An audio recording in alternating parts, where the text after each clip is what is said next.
Ne oldu? Başlayalım. Саламатсыңарбы балдар? Кандай эс алып келдиңер? Бир жумадан бери урунтуп калган жоксуңарбы?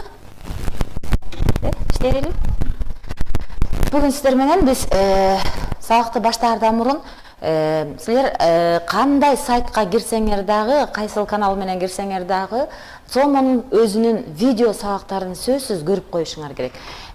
Сомонун өзүнүн сабактары бул сайтка кирсеңиздер, ар түрдүү формалар менен жазылган, бирок ошол видео сабактар деп турат, видео уроктор деп.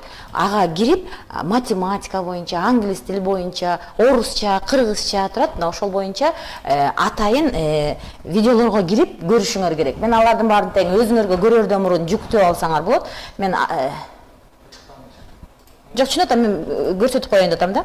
Мынакей, ошондо видео уроки ОРТ деп турат. Мына ошол сабактарга кирсеңер, мынакей математика боюнча да сабактар бар, жана кыргыз тилинде жазылган дагы сабактар бар. Мына бул сабактарды бассаңар, англис тилиндеги, же болбосо грамматикалык суроолор, же болбосо reading, окуп түшүнүү, же болбосо сүйлөмдөрдү толуктоо деген атайын өзүнүн бул аналогия, англис тилдеги монологиялар боюнча атайын сабактардын баардыгын тең коюп коюшкан. Бүгүн мен силерге мына ошонун бир кыска гана бөлүгүн көрсөтөмүн. Мынакей грамматика биринчи сабак деп ачып даярдап койдук биз. Кыргыз тилинин практикалык грамматикасы боюнча биз бул сабакты силер менен көбүрөөк кыргыз тилге токтолобуз. Анан кийин жазга жакындаганда, кыштында бир жолу ошо аналогияларды, сүйлөмдөрдү толуктоолорду жана окуп түшүнүп өтөбүз. Бирок биз кичине кышка чейинки аралыкта биз кичине кыргыз тили боюнча билимдерибизди бекемдеп алышыбыз керек. Анткени кыргыз тили аз суроо болсо дагы бизге көбүрөөк жардам берет. Азыр бул сабакты угабыз. Бир аз мен көрөм, азыр мына көрсөтүп эле коем, жылдырып көрсөтөбүз. Азыр кетет. Бул сабакты YouTube'дан да көрсөңөр болот, Сомонун өзүнүн сайтынан да көрсөңөр болот.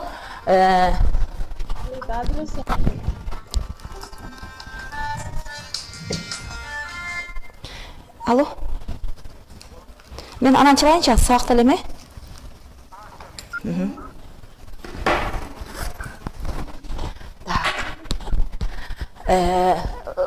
Ошол сайттарга кирип, кенен кесири шашпай отуруп көрүшүңөр керек. Мен азыр жылдырып көрсөтөмүн.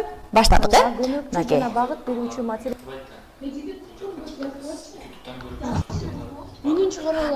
YouTube'га кирсеңер, YouTube'дан эле ушул сайтты таап туруп көргүлө. Болбосо мен жылдырып эле коеюн, эмне деп сүйлөп жаткандыгын да ошол жерден да тактайсыңар. Мынакей, булар тесттин атайын үлгүлөрүн берет. 3 сабакта тең ошол кыргыз тилинин грамматикасы боюнча кетпедик. Турган теориялык билимдерин турмушта канча даражада. Бирок мына жылдырганда ала тургандык.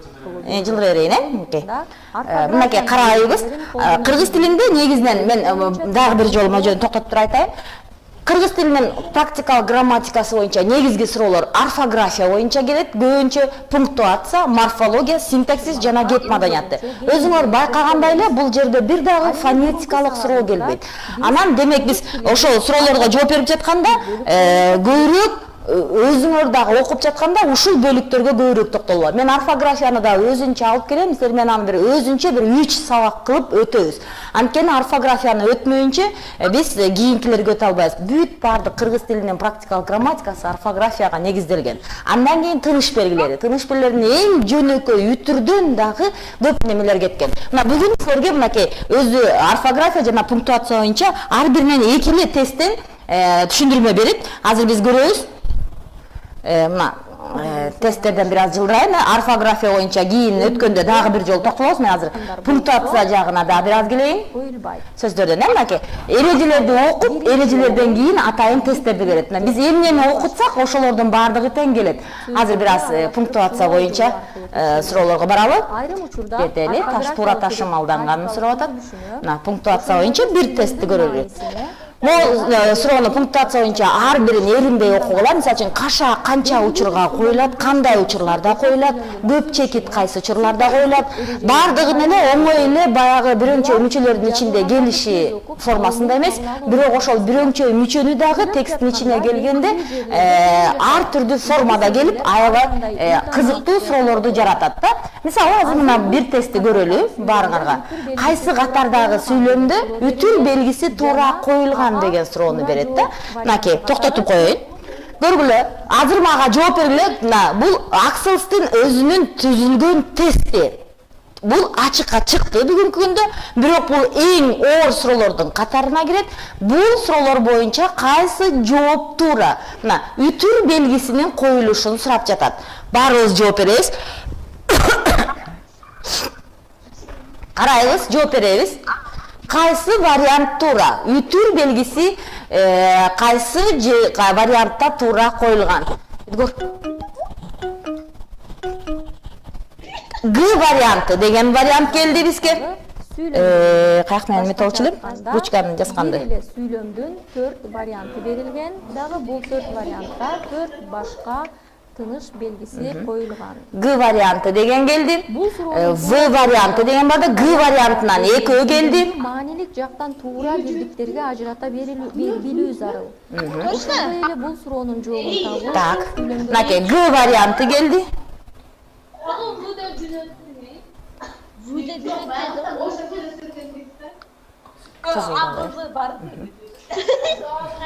Г вариантын беришти, В вариантын берди. Г вариантынан экөө, В вариантынан экөө болду. Мынакей Г варианты Ош кыздар лицейи жана Чоктал берди. Ошондой эле Жал дейби, Жалал кыздар лицейи, анан бирөөсү билем, мен унутуп калыптырмын бир аз. Ош кыздар лицейинен, мынакей карайбыз.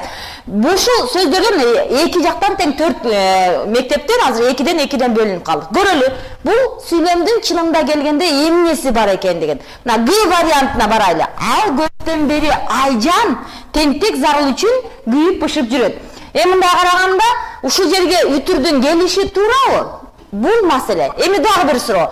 Ушул сүйлөмдү окуганда кимиси тентек? Биринчи ушуга жооп бергилечи мага. Кимиси тентек болушу мүмкүн? Мына, суроо жооңор кабыл алынды, бирок мен дагы бир суроо берип жататам. Ушул сүйлөмдөрдүн ичинен кимиси тентек? Айжан тентекпи же Алло? Айжан тентек зарыл үчүн. Зарыл, Не зарыл да? Зарыл көрдүңбү?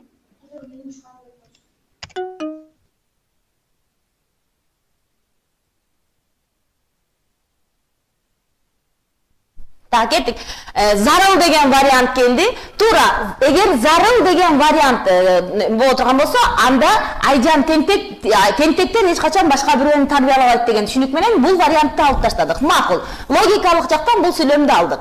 Кийинкисине бара турган болсок, Айжан тентек зарыл үчүн күйүп бышып жүрөт десек, көптөн бери деген сөз бул жерде эмне үчүн үтүр болуп калса, жана экинчи логикалык суроосу Айжаны тентекпи же тентек зарылбы деп басымды кайда коюп окуурубузду билбейбиз. Мына ошондуктан бул сүйлөмдү дагы чоң суроо коебуз.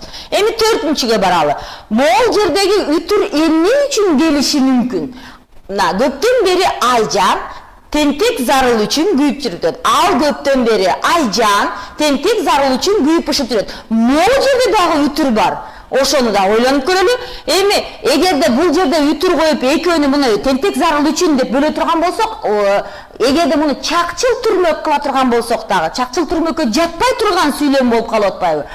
Эмне үчүн анда бул үтүрдүн экөөндө тең талаштын эң кызык учуру бар? Мынакей карап көргүлө. Дагы бир жолу ойлонуп көрсөңөр, мына сүйлөмдө бир гана, мен туура түшүнүп атам, Жалал кыздар лицейи Азамат да сүйлөмдө бир гана болуш керек. Ким? Ал эмне кылып жүрөт? Күйүп бышып жүрөт. Сүйлөмдү баяндоочу, Эгерде биз бул жактан ала турган болсок, мына каалаган жерге үтүр кое турган болсок, татаал сүйлөм боло турган болсо, же чакчыл түрмөк боло турган болсо, аларда кандайдыр бир экиден кыймыл аракет болушу керек болчу да. Ал эми биз бул жерде карап турган болсок, эч кандай кыймыл аракет жок. Демек сүйлөмдүн ээси ал. Ал эмне кылып жүрөт? Ал күйүп бышып жүрөт, Эми карайлы, ал Айжанга күйүп бышып жүрөт. Ал тентек зарылга күйүп бышып жүрөт. Ал дагы бир тентек балдарга күйүп бышып жүрөт. Ошондо Айжан деген сөз жана зарыл деген сөздөр булар бир өнчөй мүчө. Чоктал Жалал кыздардын лицейи сүйлөмдүн маанисин туура түшүнүп жатат. Мына дагы бир жолу карайбыз да. Мына Айжан, тентек зарыл, дагы бейбаш баламдай кыйын окуган Ташмат, ошолор үчүн күйүп бышып жүрөт дегенде саноо иретинде келип атат. Көрдүңүзбү? Сүйлөмдүн бир ээси, бир эле баяндоочу. Булар ичиндеги саналган сөз болуп жатат. Мына жөн эле сүйлөмгө келгенде үтүрлөрдүн кайда коюлушу дагы бул кызык маселе. Болгону сүйлөмдөрдү баяндооч, аныктооч, толуктооч же болбосо жөн эле зат атооч башка экендеринин баарын тең грамматиканы кадимкидей эле окушубуз керек, анан шашпай карашыбыз керек. Эгерде бул жерден бөлүп тентек зарыл үчүн деп бөлүп ала турган болсок, же бул чакчыл эмес, же бул аныктоочтук түрүнүк эмес, башка бир дагы жаңы форма келбегендигине байланыштуу бул бир башкача форманы түзөт. Ошон үчүн кыргыз тил боюнча грамматикага келгенде бир дагы татаал өзгөчө түзүлгөн башкача бир формаларды издебеш керек. Болгону эле ушул сүйлөмдү кайра окуп уурдун табыш керек. Демек туура жообу В варианты болот дагы. Бул жердеги сүрө үтүр бир өңчөй мүчөнү түшүндүргөндүгүн билишибиз керек. Кыргыз тилинин пунктуациясы боюнча, орфографиясы боюнча ушундай тесттер келет. Ушул видеону көргүлө, видеонун биринчи жана экинчи, үчүнчү видеолордун баарын көргүлө.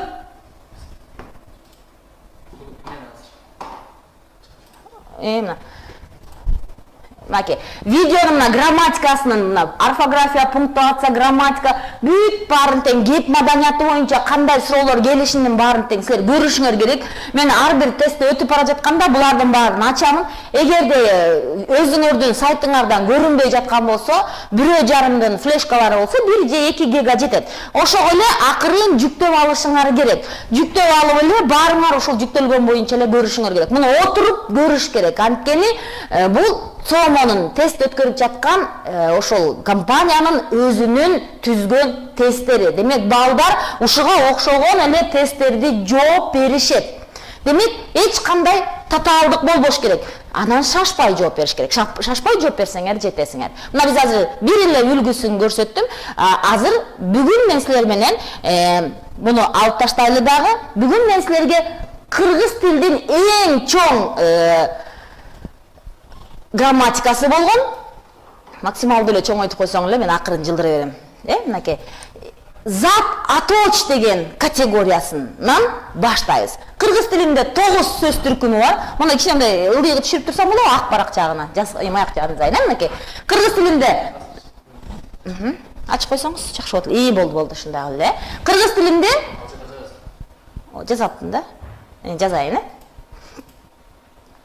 Болду. Кыргыз тилинде биз сөз түркүмдөрү бар, морфология деген бөлүмдө. Бул өтө көп келе турган тесттердин бири. Ошон үчүн сөз түркүмдөрүн биз мектептегидей эле маани берүүчү жана маани бербөөчү деп бөлөбүз.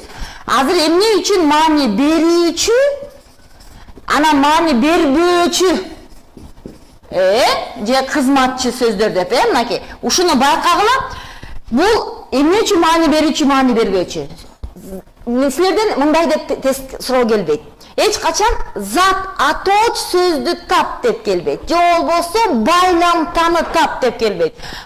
Бир сүйлөмдү келип, ошол сүйлөмдүн ичинде маани бербей турган сөздү тап. Же болбосо маани бере турган сөздү тап. А маани бере турган болсо, булар 6, булар 3. Ошонун ичинен 6-нун эң чоңу зат атооч, мынакей. Анан сын атооч, сан атооч, жазып коеюнчу кайсылар дебесин, Анан ат атооч, ушул үчөөнүн ордуна колдонгон сөз түркүмү ат атооч. Анан ушулардын баарынын кыймылын көрсөткөн нерсе этиш. Анан этишке тиешелүү тактооч. Мына карагыла, булар бардык сөздөр маани берет. Эмне кылдым, бул кантип кылдым? Булар болсо эмне, анын кандай, анан канча жана ал эмне деп жалпысына шилтеп көрсөтөм, мынакей. Булар маани берет. Маани бербегенде сырдык сөз, тууранды сөз, анан кызматчы сөз. Могу кызматчы сөз өз ичинен 3кө бөлүнөрүн унутпашыбыз керек. Байламта, бөлүкчө жана баарыбызга өтө көп колдонгон сөз жандооч. Мына ошентип биз 9. Эгерде бөлүп карай турган болсок, андан ары бөлүп карай турган болсок, байламта, бөлүкчө, жандооч. Бирок бул кызматчы сөз түркүмү деген кирет. Маани берет жана маани бербейт. Эмне үчүн мен маани берүүчү, маани бербөөчү деген сөзгө токтолуп атам. Себеби булар контексттин ичинде келгенде бир маани менен турат, ал эми ошо экинчи сөздөр менен жармашып келип, өз алдынча алганда биз анын эмне экенин маанисин түшүнбөй калабыз. Бирок ал сөз катары жашайт өз алдынча. Бирок ал маани бербей турган сөз катары. Демек, десек, деген сөздүн өзүн эле алып, аны дем алып, окубай, айтпай отуруп эле жөн эле турса, аны кайсы учурда колдонушубуз керек? Колдонгон учурда гана ал башка сөздөр менен келет, Мына, бүгүн биз силер менен ошончо заттан баштайбыз дагы, затты ойлойбуз. Зат атооч эң эле оңой деп ойлошубуз мүмкүн. Зат атооч дагы өзүнүн ичинен эки чоң топко бөлүнөт. Эки чоң топко бөлүнөт. Маркер дагы деди эле? Дагыламбы?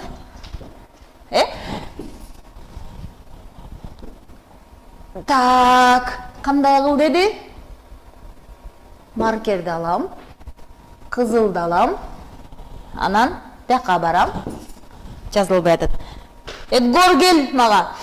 Зат атооч эки чоң топко бөлөбүз.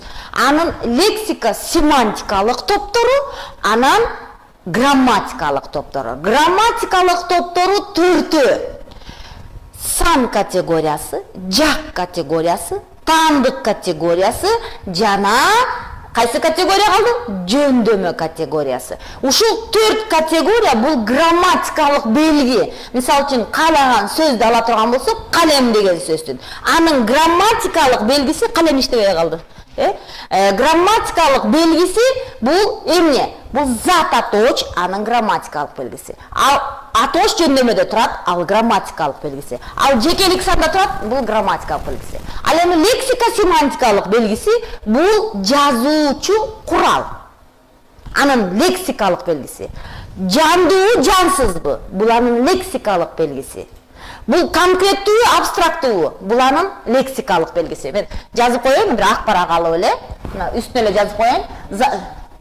Ушу калем иштебей атат,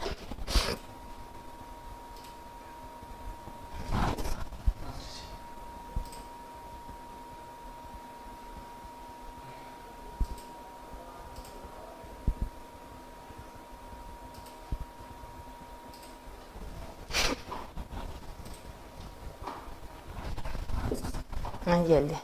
Boldu şundayla koyar ele. Akbarak açık oluyor.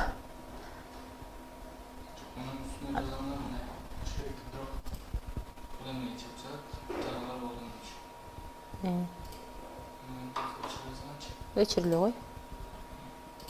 Azmon bitmeli жазайын. Болду. Мына зат атооч. Анын эки чоң белгисин карайбыз. Биринчиси лексика семантикалык белгиси. Ушул лексика семантикалык белгиси бизди көбүрөөк кызыктырат. Экинчиси грамматикалык белгиси. Сөздөрдүн грамматикалык категориялары. Бул жак, жөндөмө, жак, жөндөмө, анан дагы эмне? Сан. Дагы бирөөсү кайсы калды? Жак категориясы, жөндөмө категориясы, сан категориясы, дагы бирөөсү кайсы калды? Унуттум. Таандык категориясы калды. Так, эми лексика семантикалыктан. Жандуу, жансыз. Жандуу, жансыз,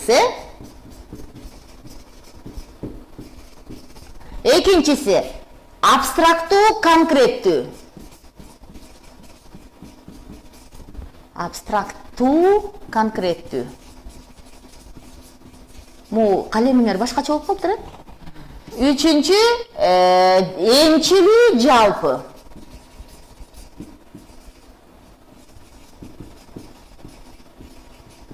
Анан төртүнчүсү бар бизде дагы бир. Адамзаттык жана адамзаттык эмес. Эмне үчүн бул сөздөрдү жазып атам? Адамзаттык жана адамзаттык эмес. Экөө тең, бул кайталанып келгенде. Эми карап тургула. Сүйлөп келе жатканда биз могул жөндөмөлөрдүн баарын грамматикалык категорияларды колдонобуз.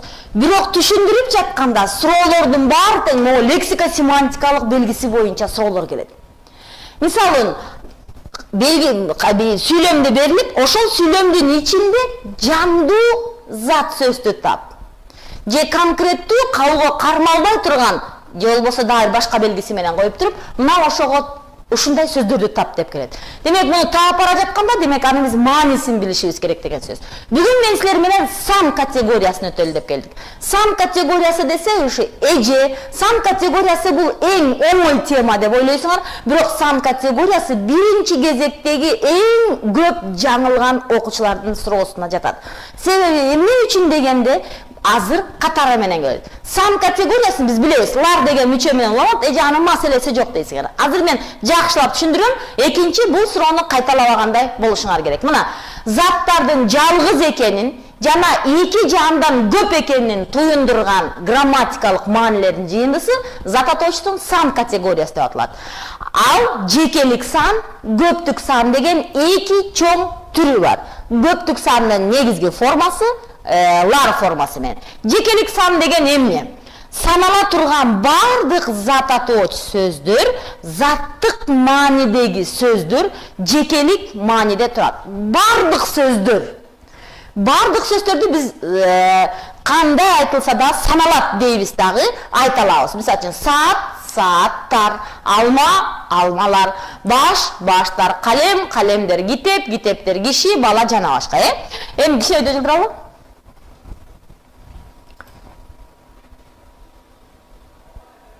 Өйдө жылдыралы? Бу жерге чейин көмүп койсоң. Так, болду, Жалаң бардык эле заттар лар мүчөсүн улай берсек болобу деген суроо болот да. Сүйлөмдүн баары ОРТга чыккан суроолордун көбүндө маселени анын оңой саналарында эмес, ал эми могул жерде жалаң гана жекелик сан түрүндө айтыла турган тесттер бар. Эгерде кимдин колунда жалпы республикалык тест деген китеп бар болсо, сырты сары болгон, мына былтырда чыкты, 2013-жылда чыккан. Ошол китептердин ичинен карасаң, кайсы катардагы сүйлөмдө лар мүчөсү туура колдонулган деп келет. Көптүк мааниде туура колдонулган деп. Анан ошондо биз могул жекелик санда гана, жоңго мен.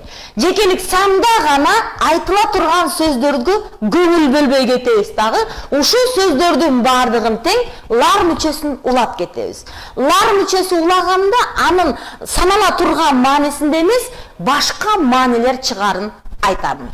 Биринчи, азыр кептериңерди алгыла дагы муну жазгыла. Жаратылыш кубулуштары. Буларга таптакыр биз лар мүчөсүн колдонбошубуз керек. Демек, стилдик ката болуп калат. Мен айтып атпаймынбы? Кеп маданиятына барганда дагы, эгерде бороондор бетиме урду десеңер, анда же шамалдар менин чачымды бузду десеңер, бул сүйлөм мындай жазылып турганда баары нормалдуу эле болуп калышы мүмкүн. Булуттар деп, мынакей, карайсыз. Табият кубулуштарында булар дээрлик лар мүчөсүн колдонбойбуз. Мына табият, табияттар деп айтпайбыз. Табият турушу менен бул заттык маанидеги сөз. Могу жерде алынган сөздөрдүн бардыгы окуу китептеринен алынган сөздөр. Мен 4-класстан баштап, бул көптүк мүчө балдардын 1-классынан баштап эле, 2-класстан баштап эле баарына келе турган грамматикалык категорияда, мен ар бир сөздү карап көп мисалга келтирилген сөздөрдү койдум. Анткени тест түзүүчүлөр дагы окуу китептерине таянат дагы ошол сөздөргө лар мүчөсүн улап туруп жазат. Демек, биринчи жаратылыш кубулушундагы табият, жан, жамгырлар эмес, жандар эмес, эч качан колдонулбайт, бурганактар эмес, чагылгандар түштү эмес, ал канча жолу түшсө дагы чагылган боюнча гана калат. Лар мүчөсүн уланып калган болсо, ал стилдик ката болуп эсептелет. Унутпагыла дагы, дептериңерди ачып жазгыла балдар. Жарык, таң, таңдар атты деп, ал эми баягы мезгилдерди эстеп отурганда гана келбесе, бүгүн таң атты деп эле сүйлөйбүз. Эч качан ал таңдар болбойт. Ал эстөө иретинде гана келгенде болот. Ал эми конкреттүү таң бир эле, баарыбызга эле бир таң болот, Караңгы кирди, караңгылар кирди, эч качан болбойт, Жарык түштү.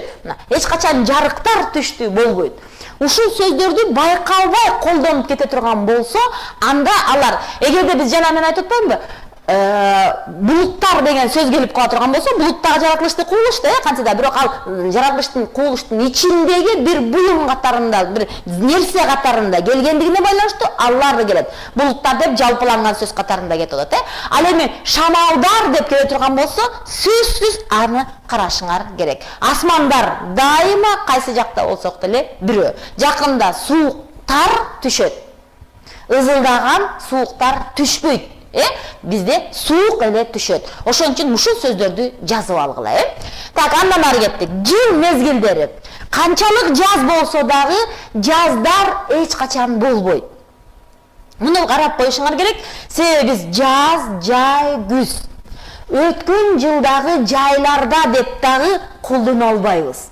Өткөн жылдардагы жайда деп кана колдонобуз. Күз, кыш, ошондой эле айлардын аттары марттарда.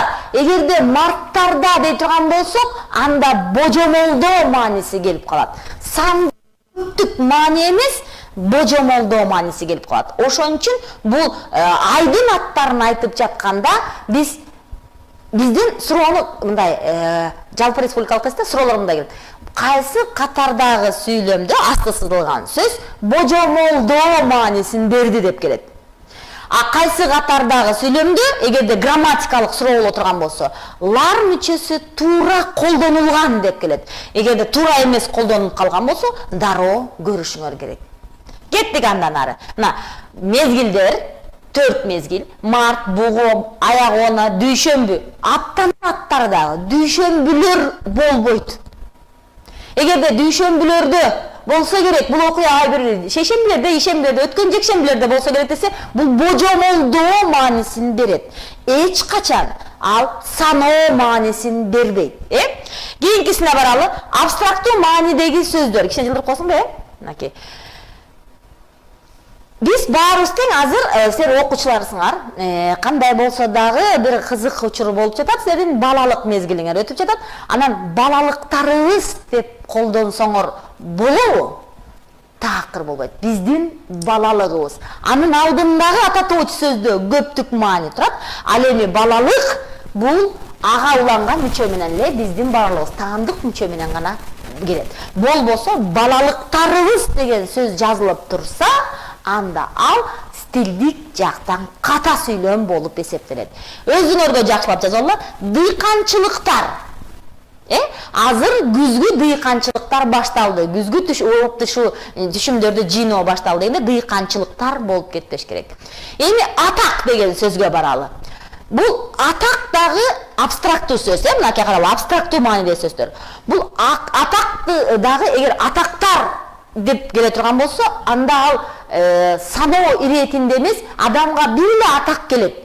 Ал атактарга ээ болбойт. Эгерде ал сыйлыктарын, орден, медалдарын саноо иретинде келе турган болсо, анда ал башка. Акыл. Башыңарга акылдар кирип кетеби, же акыл кирип кетеби? Мына ушуну дагы ойлонушуңар керек да. Эгерде акылдар деген бул адамдын атына барганда дагы сүйлөшөм азыр. Азыр жалпы ат катарында, жалпы зат атооч катарында сүйлөшүп аткан учурабыз. Сага мен албан бакыттарды каалайм, бакыт таалайларды каалайм десеңер, анда ал чоң жаңылыштык болот. Канчалык экмүшөк бакыт кааласаңыз дагы, ал дайыма бизге бакыт боюнча калат. Бакыттар деген сөз эч качан келбейт. Урматтарды көрсөтпөйбүз, биз урматсыйды гана көрсөтөбүз. Сулуулуктар, такыр сулуулуктар болбойт. Сулуулугу гана бойдон калат. Мээримдер. Туар беле, мен мээримдеримди чачатам дегенди. Жок, апалар мээримдерин төгөт эмес, апалар мээримин төгөт. Ушуну байкагыла. Эч качан бул сөздөрдү көзүңөр көрбөй деле калышы мүмкүн. Сүйлөм ичинде алар атайын туп-туура сүйлөмдү түзүлөт. Бирок туура сүйлөм ичинде келгенде дагы эреже бар да, абстрактуу маанидеги сөздөргө лар мүчөсү уланбайт деген. Ошону байкашар. Тазалыктар эмес, эстер эмес, акыл эс дегенде, аталыктар, энеликтер деген бар, мисалы үчүн аталык, энелик дегендер бар да, ошондо аталыктар эмес, аталык, энелик. Уруктун жанагы гүлдөгү. Карылыктар басты эмес, мени карылык эле басат. Жана башка өйдө көтөрөлү. Мындай кылсам болобу?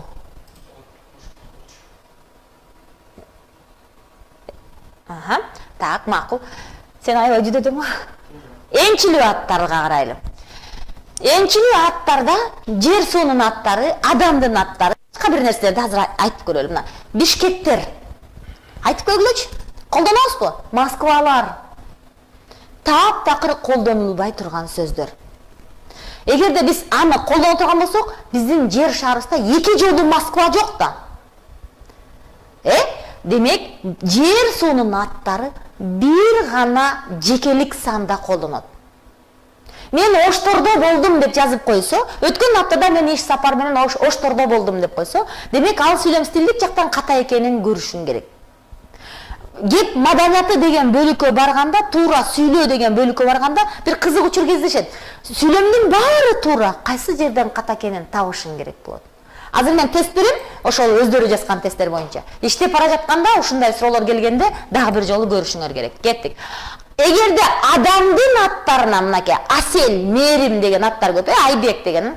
Айбектер десе, анда анын саналгандыгы эмес, 10 штук Айбек келе жаткан жок. Ал Айбектер болжолдуу айтылган сөз. Демек, жалпылоо иретинде айтылып кетет. Ал жерде Айбек да бар, Акмат да бар, Ташмат да бар, Айгүл да бар, Асел да бар. Демек, Аселдер келе атат десе, башкалар да жалпыланып калган сөз болуп калат.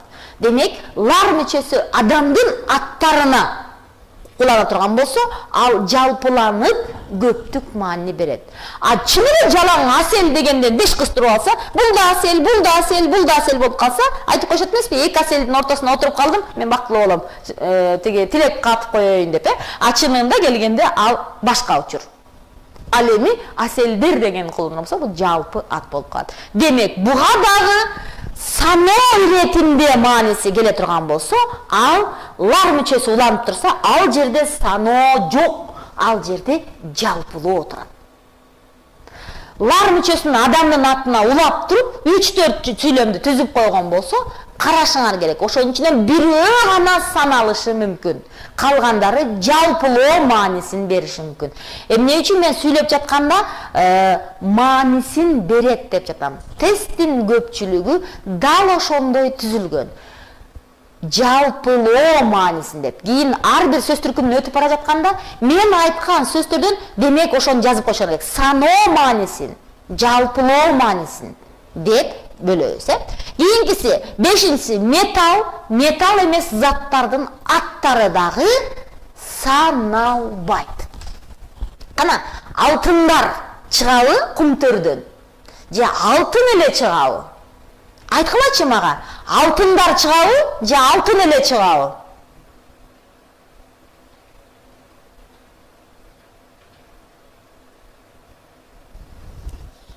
Көрүнүп атабы?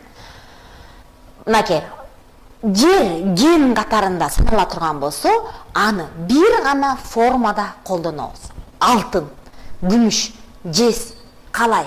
Жездер болбойт, калайлар болбойт, алтындар болбойт, темирлер болбойт. Темир эле болот. Муну дептериңерди ачкыла да жазып алгыла.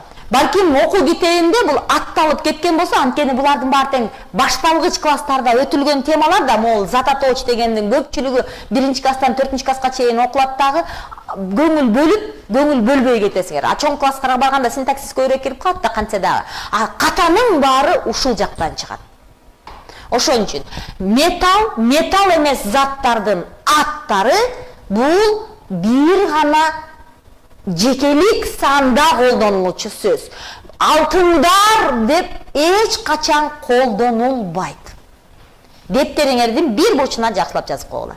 Кийинкиси тамак аш азыктардын аттары. Кана сүттөр ирип кетеби же сүт ирип кетеби? Айрандардан ичип жыргач элекпи же айран ичип жыргач элекпи? Карагыла. Жайлоого барганда, каймак. Каймактарга мал нанды алып жейсиңерби же каймакка нанды алып жейсиңерби? Байкашыңар керек, Ундар, эгерде ал мүшөккө салынып сатыла турган болсо, анда ал ундар болот. санала турганга ылайыкталган болсо, а жалпы жолунан мен ундарды элеп келдим деген учур кездешпейт. Кеттик. Кымыз ичебизби же кымыздардан ичип жыргайбызбы? Ах, кымыз эле ичип жыргайбыз. Канча штук пало жейсиңер? Бир күрүч, эки күрүч деп санабайбыз да, Демек, палолор деген болбойт. Пало, аш, бир гана аш болот. Лагмандар. Таптакыр лагмандар болбойт. Лагманы жакшы деп кетет, Май. Жана башка. Эгерде майдын дагы түрү катарында санала турган болсо, ал башка. А майдын түрү эмес, кадимки эле май жей турган болуп калсаңар, майларды жебейбиз. Майды эле куябыз машинабызга. Майларды куйбайбыз. Эми дагы бир нерсени байкап койгула, бул дагы кызык. Сөздөр табиятынан эле кызык да. Табиятынан эле могу зататоочу сөздөр көп да, кыргыз тилинде аябай көп сөздөрдүн катарында зататоочтор, Зататоочу сөздөрдүн баары тең бир маанини берип атат. Дагы эле көп маанини берет. А же болбосо айткан деле эки маанилүү сөздөр бар. Бул өзгөрүлбөгөн нерселер. Мына карайлы, жалгыз экендиги анык болгон дене мүчөлөрү. Колко, омуро, көкүрөк, ооз, ооздоруңарды ачпагыла деп айтабыз да, анда ар бириңердин оозуңар жөнүндө сөз болуп атат да, чынында келгенде мен ооздорумду ачтым деген болбойт да, Мынакей, ошону дагы карашыңар керек. Бул сөз өзү турушу менен бир эле штук экендигин билишибиз керек, Менин белдерим ооруп жатат деп сүйлөп жиберебиз да. Сүйлөмгө дал ошону жазат, менин белдерим ооруп жатат депчи. Жок, сиздин белиңиз гана ооруйт. Кой оорубасын. Андан ары, өтөлү. Демек, мунун бардыгы тең дайыма колко мына адамдын мойнун могу жерде айтабыз, А омуро деген ушул жердин, мына ушул жердин омурого салып күрөшөт дейт го, мына ушул бөлүктү айтабыз. Мен колум менен көрсөткөндө көрүнүп атабы, Мынакей, колко бул жер, ал эми омуро бул жер, Аны дагы бир гана орган. Эгерде ал жалгыз эле орган боло турган болсо, аны биз жекелик санда гана колдонобуз. Ага экинчи лар мүчөсүн кошпой сүйлөшүбүз керек да. Эстеп калгыла. Кайра эле кийин тест келгенде ушулардын бирөөнү эле лар мүчөсүн кошуп коет, калгандарын жалгыздан берип коюшу мүмкүн. Жоксо баарына лар мүчөсү келип калышы мүмкүн, ошондон эле ката чыгып калбашы керек. Мына сан категориясында мен бир эле жолу айтамын, кийин эгерде сайтка, YouTube'га кое турган болсоңуз дагы зататочтун сан категориясы деп коебуз. Эринбей дагы бир сериядан карап коюшуңар керек. Дагы бир жолу өтөлү. Агай. Өйдө чыгылдыралы. Жок, ылый. Так, эскертүү. Булардын айрымдарына көптүк сандын мүчөсү уланганда, мынакей дагы айтам, көптүк санды эмес, жалпылоо же божомолдоо маанилерди билдирип калат. Такыр унутпаш керек да. Ишембилерде келип калабыз. Демек 6-чы күндөрү келип калабыз деген сөздү айтып атат да. Божомолдоо мааниси болду. Ал эми аселдер келип атат дегенде жалпылоо мааниси бар болду. Окуучулар сүйлөмдү жазып алгыла. Жалпылоо, божомолдоо маанилеринде кайсы катардагы сүйлөмдө асты сызылган сөз божомолдоо маанисин берет десе, ишембилерде деген сөз чийилип турган болсо, ал божомолдоо маанисин берет. Ал эми башка учур болсо, жалпылоо, кайсы учурда болсо, саноо маанисинде көптүк маанини билдирди деген сөз келсе, анда санала турган учурду карашыңар керек. Жылдыралы. Көптүк сан. Жанагынын баары жекелик санда гана колдонула турган сөздөр. Эми көптүк сан. Көптүк сан дагы 3 жол менен жасалат. Бу кызык. Көптүк санда турса дагы жекелик окулуп турганда ал жекелик эле учурда турат, бирок ал көптүктү берген учурлар дагы бар экендигине барабыз. Жанагы айтылган сөздөр дайыма жекелик гана санда келет, колдонулат. Биринчиси морфологиялык жол, лар мүчөсү. Мунун 12 варианты бар. Кантип өзгөрөрүн бир аз эле айтып коеюн. Эгерде сөздүн аягы үндүү менен бүтсө, апа, анда монтеж керек экен, апа деп. Анда ага лар болуп келет. Бирок лар деген тыш келгенде, үндүү менен келгенде, негизи кийинкисин айтайынчы, мына жумшак үнсүздөр менен келгенде лар мүчөсү дарга өтөт, мына з жумшак, кыздар. Эми келели, ой дегенде дагы ый жумшак, ага лар мүчөсүн улаганда ойдор болуш керек болчу. Бирок бул жерде ойдор болбойт, анткени ый жана р тыбышы менен бүткөн сөздөр, ый жана р тыбышы менен бүткөн сөздөр бул өзгөчө учур. Орусча айтып коет эмеспи? Исключение деп. Өзгөчө учурлар. Сөздүн аягы ый тыбышы менен бүткөн зат сөз болсо, же р тыбышы менен бүткөн зат сөз болсо, ага дайыма л тамгасы менен башталган мүчө уланат. Кеттик андан ары. Жумшак үнсүздөр менен бүткөндөргө дар, каалаган жумшак кылам. Каткаланган үнсүздөргө тар. Мунун маселеси жок. Болгон эле ый р тыбышы. Кичине өйдө жылдырабы? Мону эскертүүнү толук көрсөтөлү. Мынакей карайлы.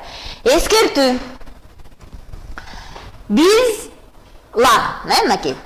З жумшак, ага дар болду. Биз дер болбойт. Сүйлөгөндө биз ушу биз деген сөзгө дагы биздер деп сүйлөп кете беребиз да. Байкалбай кете берет.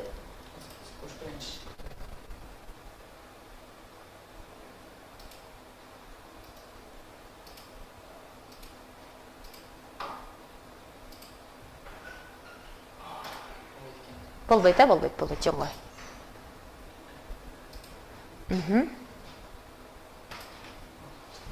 Биздер деген сөз болот. Биз өзү эле турушу менен ал көптүк санды билдирип турат да, анын жекелиги мен да. Экөөбүз бириктик, демек биз болдук да, Демек биз плюс лар эч качан болбойт. Муну жазып алгыла. Эгерде байкоосуздан сүйлөмдүн ичинде муну жазып отурган болсо, көрүшүңөр керек, Сенлар, силер. Эч качан биз кийин айтам, морфологияны дагы окутуп жатканда, уңгусу өзгөрүп кеткен, мүчөсү өзгөрүп кеткен сөздөр дегенде. Ошондо сен, сенге биз лар мүчөсүн улаганда сендер болуш керек да, негизгиси. Сендер. Ошон үчүн башка тилдегилер, башка түрк тилдери сендерлерде деп айтып отушпайбы алар, Демек, сендер, казак туугандар деле сендер деп айтышат, А бизде андай эмес. Кыргыз тилинде сендер жок, силер болуп өзгөрүп кетет. Ошон үчүн силер дегендин ичинде лар мүчөсү бар экенин унутпашыбыз керек. Эми л, алар, кыргыз тилинде эч качан эки лсы келбейт, бирин-бирин жоюштуруп жиберет, же такыр алып жүрөт, же болбосо бир тыбыш, л тыбышы экинчиге өзгөрүп кетет. Мынтип айтканда регрессивдүү ассимиляция болуп кетет. Мисалы үчүн, мулла деген сөз бар, аны биз молдо деп эки л келтирбей дга өткөрүп жиберебиз. Ошондой эле эки лнын бирөөсүн биз жеп жиберебиз, же жоюп жиберип, же өзгөртүп жиберебиз. Мына ошондой сөздөрдүн бири. Дагы бир сөз бала. Балалар деп бүт түрк тилдеринде колдонулат. Кыргыз тилинде бул исключение. Өзгөчө учур бизде балдар. Демек, сөздүн уңгусу өзгөрүп кеткен сөз. Демек, морфологиялык жол менен жасалганда дагы өзгөчө учурлар бар. Мына ушул эле тесттерден карап туруп эле кайра тест түзөт. Ойдор, үйдөр, тойдор. Көп сөздөрдү санап келтирип, бул жерге үйдөр деп жазып отурган болсо, көрбөй калышың мүмкүн. Шашпай, эринбей көрүшүң керек. Же болбосо могу сөздөрдү сүйлөп бара жатканда кеп маданиятынан биздер деп кетип кала турган болсо, сендер деп кетип кала турган болсо, бул ката экендигин көрүшүңөр керек, Жана башка. Анан балдар. Булар морфологиялык жол менен жазылган. 12 вариантта өзгөрөт. Өзгөчө учурлары ыйры, биз, сен, ал, анан бала. Ушул учурду эстеп калсаңар, башка учурларда маселе жок. Кеттик. Эми кийинки учурларда бир башкача кызык учурлар бар. Бул көптүк санды. Жана мен биринчи сүйлөгөндө жекелик сандарды гана сүйлөгөм. Эми көптүк сандарды сүйлөшөбүз. Көптүк сандын бир жолу морфологиялык жол. Морфо деген сөз сөздүн уңгусу жана мүчөсү болуш керек. Демек, мүчө менен жасалган учурлар. Экинчи учуру көптүк учур. Синтаксистик жол менен жасалат. Демек, синтаксистик жол. Бул учурларга келели, мынакей. Биринчи шашпай айтайын. Кош сөздөр аркылуу. Мисалы, кары жаш деген сөз, ушул залда кары жаш отурат. Кары жаш болуп кеңештик десек, кары жаш дегенден кийин, же болсо кары айрым учурларда буларга лар мүчөсү айтыла берет. Бирок ошондой болсо дагы кары жаш деген жекелик сан же бир эле штук киши экендигин элестетпешибиз керек. Бул көптүк маанидеги сөз. Суроо кандай келет? Келин кыздар, идиш аяк. Идиш аяк дегенде бир эле чыны жөнүндө сөз болгон жок, аерде баары бар. Көп буюм жатат. Ошон үчүн идиш аяк дейт. Бул комплекс посуд. Идиш аяк. Бул сөздүн жанына идиш аяктар деп улана берет мүчө. Бирок идиш аяк деп турса, лар мүчөсүн улабай туруп суроо мындай келет да. Идиш аякты жууп койдум десе, анан жана башка сөздөр келет. Кайсы катардагы сөздө көптүк маани жатат десе, лар мүчөсү кошулган жерди эле барып сен белгилеп каласыңар. Бул жерде көптүк маани жатат деп. Ал эми бул жерде өзүнүн турушу эле көптүк маанини берген сөз. Ушуну унутпашыңар керек.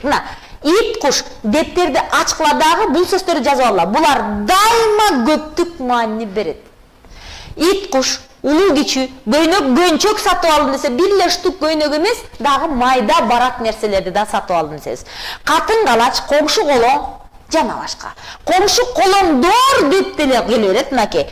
Айрымдарына лар мүчөсү уланып айтыла берет. Андан коркпош керек. Бирок өзүнүн турушу лары жок болуп турса деле, ал сүйлөмдүн ичинде коңшу колоң угуп коюшат деп сүйлөм түзөбүз. Коңшу колоң угуп коюшту эмес. Угуп койду эмес. Ошон үчүн бул сөздөрдүн жанына баяндооч, көптүк маанидеги баяндоочту улашыбыз керек. Жана башка. Андан ары кеттик, кичине жылдырабы, ушак катарда айтайын, синтаксистик жолдо айтайын, баарын тең. Б. Эсептик жана чамалама санатоочтор менен айкалыш аркылуу бул дагы көптүк маанини берет. Бирок 3 балалар деп келип калса, сүйлөмдө бул контексттик жактан, стилдик жактан ката болорун унутпашыбыз керек. Бул 3 бала деп, бала деген сөзгө лар уланбай жатпайбы деп көзүңөр көрбөй калбашы керек. Бул сөзсүз көптүк сан. Макул, мен түшүнөм, бул жерде көптүк сан экендигин, биз 3 бала экендигин көрүп жатабыз. Ал эми 18.000 аалам деген бизге туруктуу сөз катарында кирип калган, фразеологизм сыяктуу болуп туруктуу сөз катарында 18.000 аалам деп. Бул өзү эле турушу менен ал 18.000. Абдан көп. 365 күн десе, бул күн. Күн деген сөз жеке эле санды туруп атпайбы? Жок, аны могу сан менен берилип тургандыгын өзү эле көптүктү берип жатат. Канча сан келсе, ошонун бар. Бирден ашкандын бардыгы тең көптүктү берет. 20 чакты окуучу, мына карап көрүлө, окуучу дегенде, ничек окуучулар болуп келбейт? Мен 10 китептерди сатып алдым болбойт эч качан. Мен 2 штук алмаларды жеп таштадым деген дагы болбойт. Демек, эсептик жана чамалама санатоочтор менен айкалышып келет. Бирок зататооч сөз жекелик санда эле турушу керек. Анын жанына лар мүчөсүн улап койсо, тестте дал ушундай суроолор бар. Сүйлөмдөр менен келет. 365 күндөрдү мен жыргап өткөрдүм деп жазат. Бир жылда 365 күндөрдү мен жыргап өткөрдүм деп койсоңор, бул стилдик жактан ката сүйлөм экендигин талашып жатып калышыңар керек. Эгерде муну эстебей калган болсоңор, бүгүн сабакка келбей калган окуучулар болсо, зататоочтун көптүк санындагы учурду жоготосуңар. Дагы бир аз өткөрөлү. Кичине өткөрсөң, бул жерде астында сөз бар болчу да. Мына.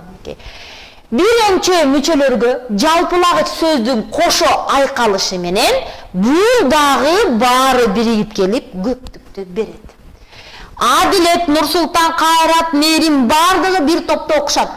Могу сөздөрдүн бардыгы дегенге чейин кошулуп көптүк сан.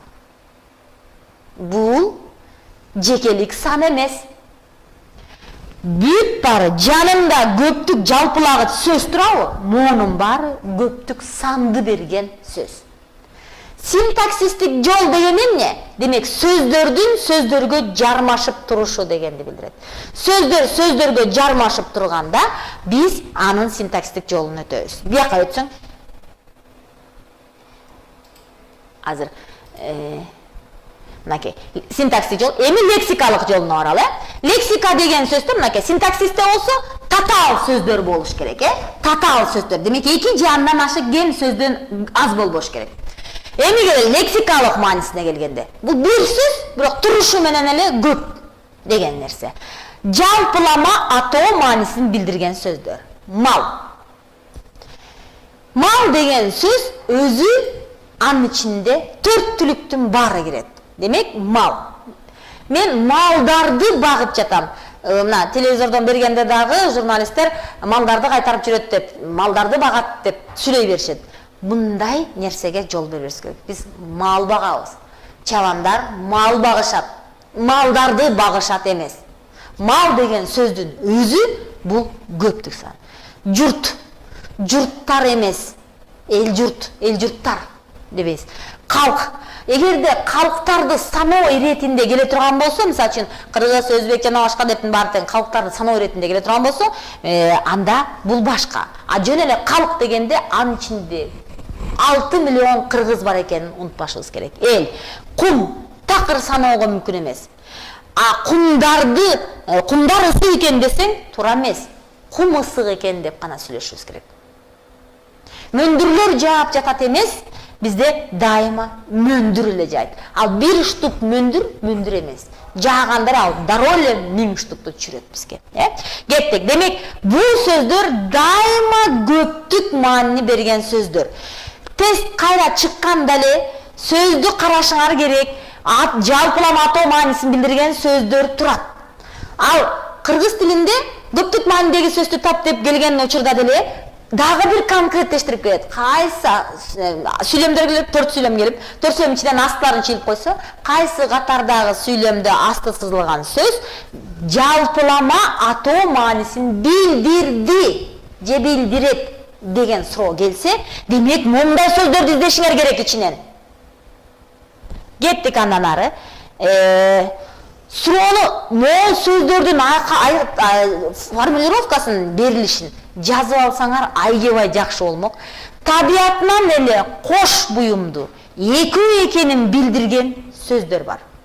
Бул эч качан жекелик сан деп айтпашыңар керек. Көзүбүз. Көздөр деп колдоно албайбыз, бирок көз ал экөө, бирөө эмес. Байпак ал 2 штукту алып атасыңар, 2 түгөйдү. Бир түгөйдү алып атасаң, бирок ичинде эмне бар? 2 буюм бар экендигин унутпашыбыз керек, Көз айнектин 2 тешиги бар экендигин, Кайчынын кол, бут, тизе, бут кийим, байпак, мелей жана башка. Биз кантсе дагы бул буюмду алганда бир эле штук перчатканы албайбыз да, сөзсүз 2 буюм алабыз. Бул эч качан жекелик сан болбойт. Кайсы катардагы сөз, асты сызылган сөз жекелик маанини бербейт десе, ушундай сөздөрдү издешиңер керек. Булар турушу менен, анткени жанына бербей коет да, ларды кошпой коюшу мүмкүн да, Демек анда лар жок. Бирөөндө да лар жок болуп калса эле, баары жекелик мааниде турат деп ойлойсуңар. Бирок ичинен таптакыр жекелик маанини бербегендигин да көрүшүңөр керек. Мен силер менен мынакей сам, зататочтун сам категориясынын 3 жол менен келишин айттым. Анын ичинен дагы жалаң гана жекелик санда келе турган сөздөрдү айттым. Эч качан. А могулар болсо жалаң гана көптүк мааниде келе турган сөздөр. А булар болсо сөздөр менен, татаал сөздөр менен келгендигин. Эми мен силерге тапшырма иретинде берем, кичине жылдыралы. Иштейли бир аз. Суроо. Дайыпке чоң болсак болобу, биринчи сүйлөмдөн баштайлы.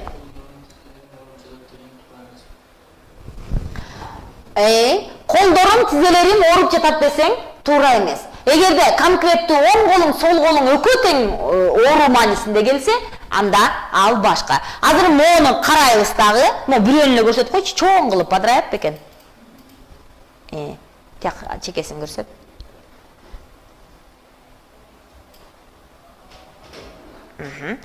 Карайбыз балдар. Көрүндүбү? Биринчи суроодан баштайлы. Мейли экинчисине көрүнсө көрүнөрсүң, мындай өйдө калалы.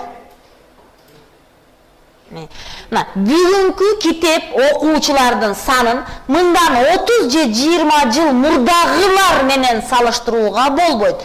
Бу жерде көп эле сөздөр бар да, кантсе дагы көптүк мааниде келген. Бирок астын сызып берет. Сөзсүз кыргыз тилинин тестин түзүүчүлөр окуучулар үчүн дагы бир жардамды берип жатат. Мынакей, карайбыз, мурдагылар менен салыштыруу. Асты сызылган эле сөздүн кайсы учуруна туура келерин табабыз. Мына, санала турган 1, 2, 3, 4. Кайсысына туура келет? 1геби, 2геби, 3геби, 4геби? Санала турган заттын көп экенин билдиреби?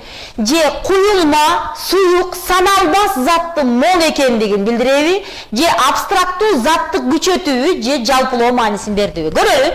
Мурдагылар менен салыштырууга болбойт. Жалпылоо деген вариантты берип жатат. Чоктал. Мону иштетип койсок болобу? İştebey калат. Макул, макул.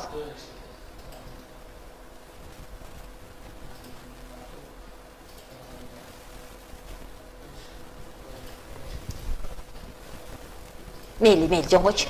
Убакыт кетип атат. Мынакей, жалпылоо маанисин берди деген учур келди. Кичине өйдө жылдыралы.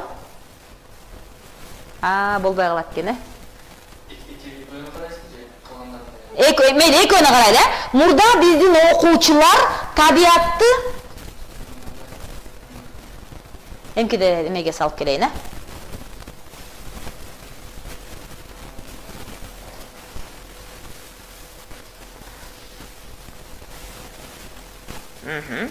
Санала турган затты берет алабыз. Мурда биздин окуучулар адабиятты, турмушту, эмгекти, табиатты өздөрүн курчап турган реалдуу чындыкты чагылтышын каалашчу дегенде, башында немеси керек? Жазуусу керек да.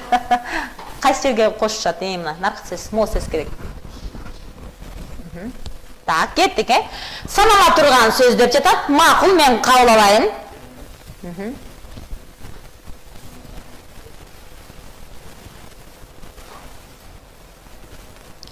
Барын тегине көрсөтүп койчу, жылдырбай эле иштеп коелу. Ушу 5 эле бар. Так, макул, кеттик. Биринчисин жалпылоо маанисин бердик, экинчисине санала турганды бердик, үчүнчүсүнчү бүгүнкү жаш адамдарга булар аздык кылууда. Макул, жалпылоо маанисин бердик. Кийинкисине алар жазуучу жергиликтүү материалда болсо да чоң, жалпы адамзаттык көйгөйлөрдү коюп, ага өзүн жана өзүнүн курчап турган дүйнөнү терең түшүнүүгө жардам беришин талап кылып жатат. Абстрактуу дейт, көйгөй деген сөздү абстрактууга сөздүн өзүнүн маанисинин катарында карап жатасыңар. Макул, көрөлү. Төртүнчүсү жалпылоо мааниси да бар келип атат. Мынакей 2 вариант да келип калды. Бешинчиси акырында айтарым, жазуучуга жыл өткөн сайын окуучулардын мактоолоруна ээ болуп, кыйын болуп бараткандыгын айткым келет дейт. Бул Чыңгыз Айтматовдун сөзүнөн алынган, бүт баары тең Чыңгыз Айтматовдун сөздөрү, жазуучулар жөнүндө деген адабият жөнүндө. Мактоолоруна ээ болуу кыйын. Бешинчини 3гө алып барган табыз, абстрактуу деп атышат, Так, жазбай тургула, мынакей, кеттик анда эмесе. Мында карап келгенде, азаматсыңар, азыр дептерди алгыла дагы мол сөздөрдү жазып алгыла. Суроо ушундай эле келет. Демек, мен силерге башында эле айттым белем, бири-бириңер менен көчүрбөгүлө деп. 4 сүйлөмдү коюп коет дагы, анан 4 сүйлөмдү 4 жака ыргытып коюп, мына беде 3-үчү бар экен да, биякта куюлма дегени да бар болушу мүмкүн. Анан ошолордун негизинде эле анан ыргытып келе берет. Демек, такыр тестти көчүрбөш керек. Мен башында эле айткам, биздин алтын эреже катарында 4 сүйлөмдү келип калат, биринчи, экинчи, 3, 3 сүйлөм, 4-сүйлөм саналмап отурган болсо, бир тестти түзгөндө баарыңарга бирдей келет. Бирок ичиндеги сөз суроосу бир аз башкача болуп калсын.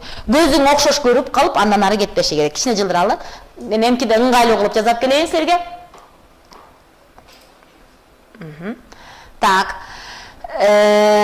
Дүйнө татаалданып баратат деген Айтматовдун текстинен экен. Эми лар мүчөсү берген айрым маанилерине мисал келтирели деп атат да. Мол сөздөрдү карагыла дагы, өзүңөр бири-бириңерге да ушундай нерселерди беришиңер керек. Абстрактуу заттарды күчөтүп көрсөтөт деп.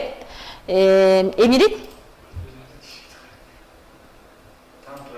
Абстрактуу заттарды күчөтүп көрсөтөт. Баланын кыйкырыктары акырындап барып басылды. Кыйкырыктары деген сөз, кыйкырык абстрактуу сөз. Мен айттым, жана абстрактуу сөздөргө лар мүчөсү уланбайт деп, көпчүлүк учурларда уланбайт деп. Бирок бул жерде абстрактуу затты эмне кылып атат? Күчөтүп көрсөтүп атат. Демек, бул сөзгө келгенде да А баланын, Б кыйкырыктарды, В акырындап, Г басып барып басылды деп. Аны отурса акырындап баланын ойлонуп отурсаңар абстрактуу сөзгө келип караганда акырындап деген сөздү да абстракт апарып коебуз. Бирок акырындап деген сөз бизде ал акырын деген сөз тактош да кантсе дагы, сын сыпат тактош да. Бул зататош эмес экенин карашыңар керек. Мындай суроо зат деген заттык маанидеги сөздөр дей турган болсо, демек зататоч сөздү гана карашыңар керек. Бул жерде караса зататоч сөздө бизде экөө эле. Баланын, анан кыйкырыктары. Анан карайбыз, ошондон бала деген конкреттүү, ал күчөп да кеткен жок, күчөп кетип башка болуп кеткен жок, демек кыйкырыктар деген сөз. Кийинкиси, суроону жазып алгыла. Суроо ушундай деген кайсы сөз деп. Улуттуу жер аттарын билдирген сөздөргө жалпылык жандоо маанисин берет дегенде. Кыргыздар, бишкектиктер дегенде. Мисалы үчүн, Айшалар деп койсок, мынакей Бул суроону карап туруп эле сүйлөм менен беришиңер керек. Мен эмне үчүн мондай тапшырмаларды берип жатам? Өзүңөр бири-бириңерге машыгышыңар керек. Качан тесттер бири-бирине чыккан учурда гана көп нерсеге жетесиңер. Бир тектүү заттарга жалганып, жалпылоо маанисин берет. Кемирүүчүлөр. Мисалы үчүн, биологияда бар да, жалпы биологияда. Бул кемирүүчүлөр десе, демек кемирүүчү бирөө, а кемирүүчүлөр деди. Ошого кирген бардык жан-жаныбарлардын түрүн айтып жаткандыгын айтышыбыз керек, Демек, мындай сөздөрдү дагы өзүңөр карашыңар керек. Могул суроолордун берилишин мен ошол тесттердин ичинен алганмын. Ошон үчүн эринбей могулардын баарын тең кайсы катардагы деген суроого эле айландыргыла. Мисалы үчүн, эч качан силерге мынтип сурабай атат да, мынакей. Кайсы катардагы сөз болсо берилген сүйлөмдүн ичинен кайсынысы жалпылоо маанисин берди деп келет.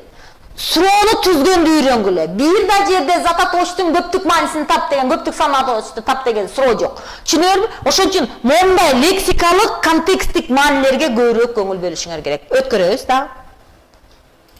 Бар бекен? Дагы өткөрөбүз. Мына карайлы. Эмчилүү аттарга туугандыкты билдирген сөздөргө уланып, коллективди билдирет. Мына, таэжемдер. Бүгүн биздикине таэкемдер келишет дейт. Жамаатты берип атпайбы, мына карагыла. Туугандыкты сөздөргө уланып, коллектив. Туугандыктардын ичинен дагы, мына карасаңар 6-чыны. Туугандык жактан алыс экендигин да көрсөтүп коюшубуз мүмкүн. Ал менин инилерим болот. Ал менин сиңдилерим болот десе, жакын тууганым эмес ал, инилерим деп коюшу мүмкүн. Мына суроону карагылачы, мына ушул эле суроолорду коюп коет дагы сүйлөмдөрдү берет. Сүйлөмдүн кайсы сөз туугандык жактан алыс экендигин билдирди деп. Алыстатты деп. Шилтеме жана сурама татыштырууга уланып, жалпылоо маанисин берди. Андайлар. Кайрылуу үчүн колдонсо, сүйүктүү студенттер. Кайрылуу иретинде келип атат, Кеттик андан ары. Студенттер дегенде бул саналуу учурунда эмес, кайрылуу маанисинде келип аткандыгын, Эсептик санатоштурууга уланып, чамалоо, божомол маанисин берет. Мен, мынакей, элүүлөргө барып калдым десем, чынында эле ошондой болуп калдык, мынакей, элүүлөргө деген сөздүн өзү менин жашымдын болжолдуу экендигин көрсөтүп жатат. Мен силерге бүттү. Башына эле алып барып кое бер, ошо зататочтун сан категориясындагы өзгөчө учурларды. Ушул сабактарды бир сыйра карап, видео сабак болсо да карап, агайыңарга да бул сайтты текстти калтырып кетем, мектептериңерге жөнөтүп коет. Өзүңөрдөн чыгарып алып, дагы бир жолу карашыңар керек. Азыр 8-ден 15 мүнөт өтүп кетти. Мен эмкиде жалаң ушул сан категориясына байланышкан тесттерди беремин. Ошол тесттерди ким канчалык деңгээлде окудуңар, ошол боюнча сураймын. Башында 15 мүнөт, 20 мүнөт тестти, жалаң өткөн темабыз боюнча тест иштейбиз. Анан жаңы темага өтөбүз. Сүйлөштүкпү? Анда эмесе бүгүн сабагыбыз бүттү. Суроолоруңар болсо өткөндөгү сайтка жазып байланышсаңар болот. Саламатта калгыла.